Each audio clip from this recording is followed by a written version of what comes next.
In my 18 years, you could say I have had a pretty typical life. I have always went to school, hung out with my friends, played video games, and spent a lot of time with my family.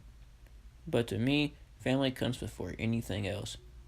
I strongly believe this because my family means everything to me. They have always been there for me my entire life. When I think about my family, however, there is always one person that comes to my mind the most: my Uncle Jimbo. He passed away a little over 3 years ago from oral cancer, and it has never gotten easier for me to realize that he is gone.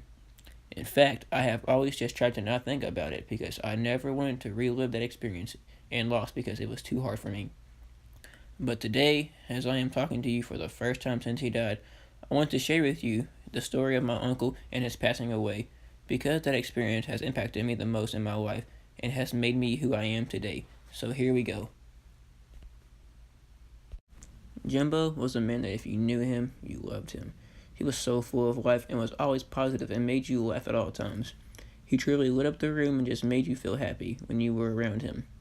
He was always like a role model to me, and I looked up to him a lot. He and his family lived in South Carolina, so I didn't get to see him that often.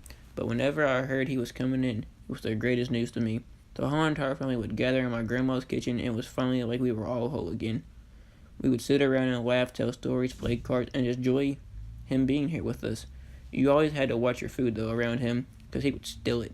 He loved food a lot, and one of his favorite joys in life, so him getting oral cancer was the worst kind for him to have. I was lucky enough to get to go back to South Carolina alone with Jimbo for a whole week to spend some one-on-one time with him. We didn't really do a whole lot because he didn't feel good, but just being with him was enough, and I will always remember that time together. When I found out that the cancer came back again, it was like a pit in my stomach. The family knew it would only get worse. He had to have countless radiation and chemo treatments and multiple surgeries where they cut pieces of his tongue out. It would seem like he would be okay for a while until the cancer came back again. It just kept growing more and more each time. The last surgery he had was the worst. They had to remove his entire tongue. He lost part of his jaw and had to have a feeding tube put in. But yet, even after all of this, he still remained positive and stayed his happy, funny self. He was the strongest man I knew. We cannot change the cards we are dealt, just how we play the hand. I believe that my uncle would agree with that statement. He wasn't going to let this cancer stop him from living his life to the fullest. We got to go on one last vacation with Jimbo, though we didn't know it at the time. The ocean lakes in Myrtle Beach. He seemed to feel pretty good that week, though he hid his pain well. I even went on a deep sea fishing trip with him, and I could tell he didn't feel that well. But that didn't stop him. We both shared a love for fishing, and he wanted to be able to take me on my first deep sea trip. I remember he caught a 3-foot lemon shark, and that was so cool. He also went driving around on a golf cart around the campsite playing golf cart tag with the family. And I remember him getting pulled over for goofing around. On the same vacation, I remember eating a piece of candy when Jumbo walked in and he snatched it to smell it because he couldn't eat it. Then he handed it back to me, but I no longer wanted that candy anymore because it hurt so much knowing that he couldn't no longer eat food anymore. When I knew he loved it so much, I threw it away. It was so hard watching this once big jolly man become so skinny and not able to eat anymore. Yet, he remained jolly. It wasn't until later that year my whole family's lives would change. During that summer, my family would take turns going up to visit Jumbo while he did his chemo treatments. My mom was the last one down to visit before his passing.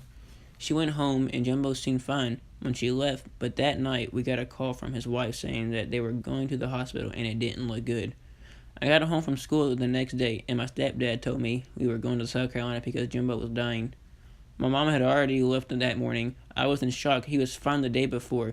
We knew he had cancer, but we never expected him to go that quick.